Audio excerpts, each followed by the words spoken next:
Merci beaucoup, M. Gaudin, de nous avoir invités. Pour ce qui est de M. Gueye, moi je suis M. Gueye, je suis un enseignant formé à l'école normale de Bambey, une formation qui a duré 4 ans. Donc après j'ai fait Diourbel, Dakar, voilà. J'ai choisi l'enseignement parce que tout simplement, l'enseignement ou l'éducation est le socle de développement de tout pays. Donc cela veut dire que le piédestal d'une nation repose sur une éducation de qualité. Si on parle de l'individu en tant qu'humain, cela veut dire tout simplement qu'il a été éduqué. Donc toutes les valeurs, qu'elles soient morales, sociales, etc., on peut les approprier qu'à partir de l'éducation. Donc voilà, monsieur. Évidemment, j'ai été coopté par l'école, le groupe scolaire David Diop Mendes en tant que conseiller pédagogique. Donc les objectifs qui m'ont été assignés gravitent autour de la pédagogie, de l'administration, évidemment du social, etc. Donc il fallait tout simplement suivre les enseignants à partir de leurs prestations, d'échanger avec eux afin de mettre en relief les aspects qui sont positifs, de mettre en relief aussi les aspects à améliorer, de faire des propositions d'amélioration avec eux, et évidemment le tout a pour objectif de faire progresser les élèves dans les enseignements et les apprentissages. Maintenant, s'agissant du volet administratif, dans le cahier de charge des enseignants, il leur est demandé de disposer d'un certain nombre de documents qui sont interconnectés. Il s'agit en fait du registre d'appel, du journal de classe, etc., qui sont en interconnexion, qui sont pédagogiques, mais aussi qui sont administratifs. Voilà, donc grosso modo, ce que j'ai retenu. L'excellence de David Diop Mendes vient d'un environnement propice aux enseignements et aux apprentissages. Il y a lieu aussi de préciser par ce qu'on entend par environnement scolaire. Évidemment, l'école est un écosystème et qui part de système part de l'interdépendance des composantes de ce système. On peut en noter 3, ou bien on peut mettre en relief 3. Le leadership et le management, les enseignements et les apprentissages, le type de relation, on peut parler aussi de la sécurité et de l'aspect physique. Si nous prenons le leadership et le management, je vais donner des exemples concrets à partir de ce qui se fait ici, évidemment, par l'intermédiaire de M. Sen et de M. Lo. On ne peut pas parler de leadership et de management sans pour autant parler d'individus porteurs de vision.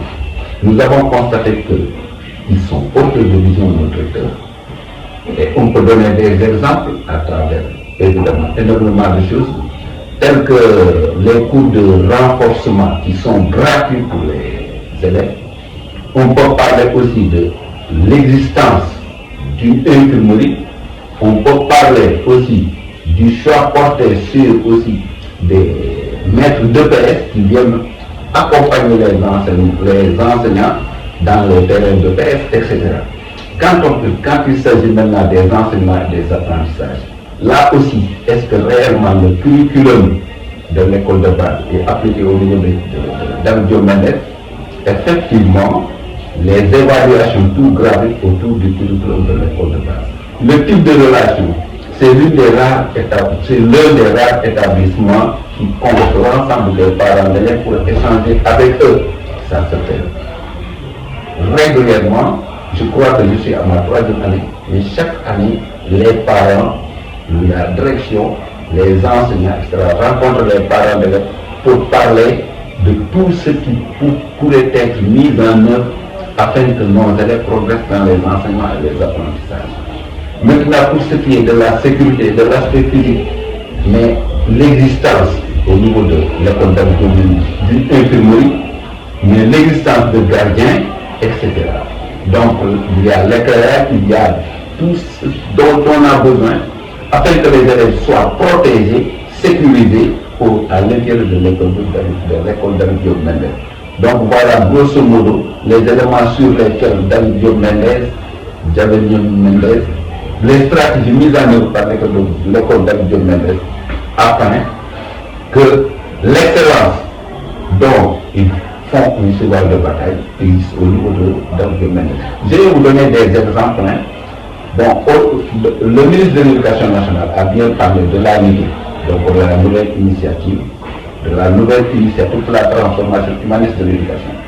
Mais déjà à l'école David Diop Mendes, moi je suis là depuis 3 ans, avant même l'avènement de la l'unité, mais nous avons constaté que l'ensemble des élèves véhiculent ces valeurs, du préscolaire au terminal, à la terminale, pardon, mais nous avons constaté que les élèves ont reçu une très bonne éducation.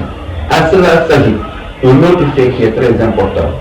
Nous avons constaté que chaque année, l'école David Diop Mendes sollicite les élèves afin que chacun apporte ne serait-ce qu'un avis, un franc, etc.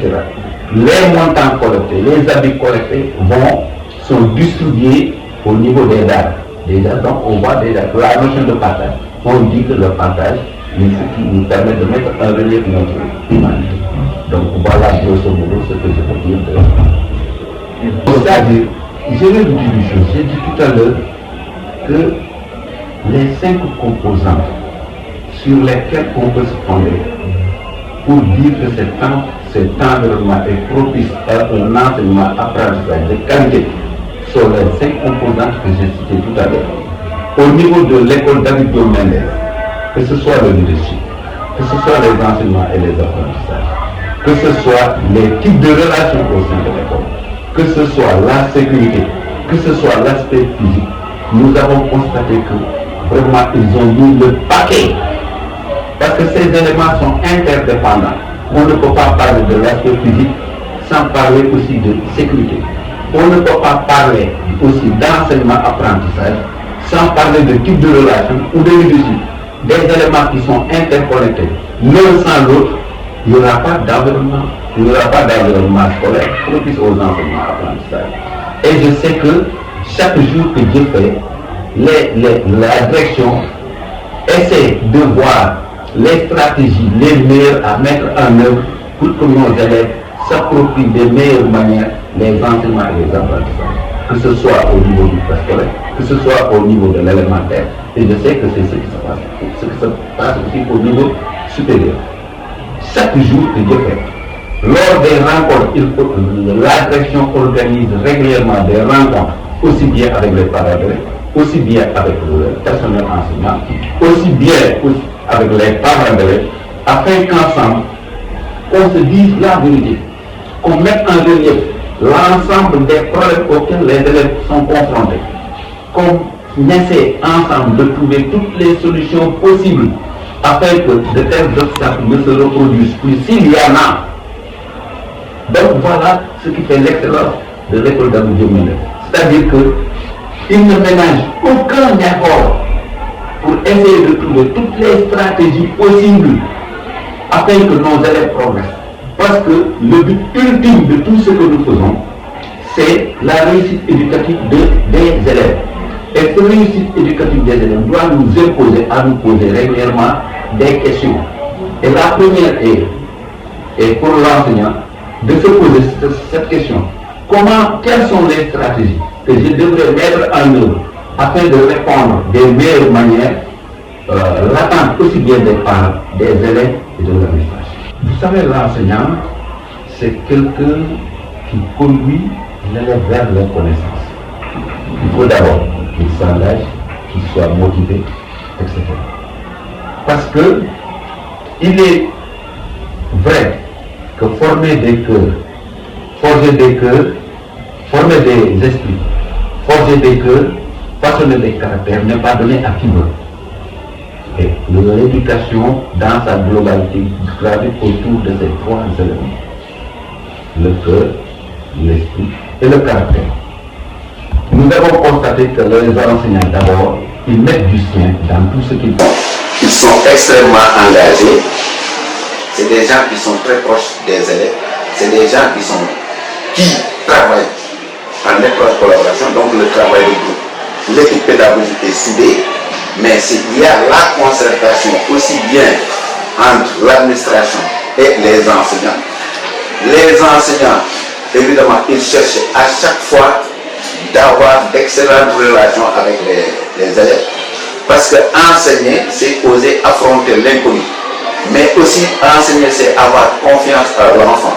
Mais aussi l'enfant doit avoir confiance à l'enseignant.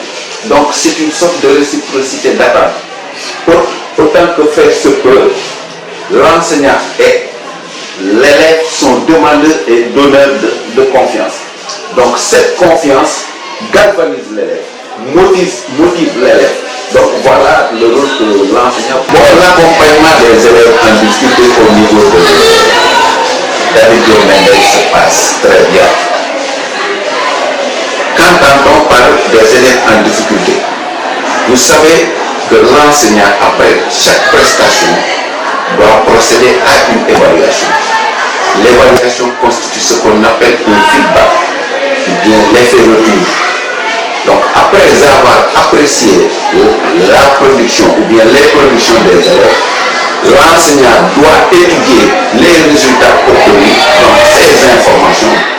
À partir de ces informations sont étudiées pour recueillir le maximum possible afin de savoir si réellement les objectifs qui ont été définis en amont sont atteints. C'est à partir de ce moment que l'enseignant prend des décisions. Les décisions peuvent aller d'une remédiation, cela veut dire la reprise de la leçon, ou bien cela peut aller d'un renforcement pédagogique, ou bien cela peut faire aussi l'objet de la formation de groupes de besoins. Donc, au niveau de David Mendes, ces renforcements existent, la remédiation si possible existe, mais rarement la remédiation c'est des leçons pour reprise. Donc, il est rare qu'on reprenne des leçons. Parce que après chaque évaluation, si l'on constate que 80, voire 90 ou 95% des élèves ont compris, il n'est pas question de reprendre ces leçons. Qu'est-ce qu'on entend par groupe de besoins? Après chaque évaluation, l'enseignant, après avoir recueilli toutes les informations par rapport à l'évaluation, forme des groupes de besoins. C'est-à-dire les élèves qui éprouvent les mêmes difficultés par rapport à une situation telle. Mais ces élèves, l'enseignant les encadre afin qu'ils rejoignent le grand groupe. Donc, le groupe de besoins n'est jamais fixe. Un élève, 10 élèves qui sont faibles en mathématiques, c'est un exemple. Si 10 élèves rencontrent des difficultés, supposons dans l'addition des nombres décimaux en mathématiques, mais ces élèves sont regroupés, c'est ce qu'on appelle un groupe de besoins. L'enseignant leur donne des exercices leur permettant évidemment de parfaire ces difficultés afin de passer au grand groupe, donc au groupe des élèves qui ont déjà compris. Un mot de la est aussi...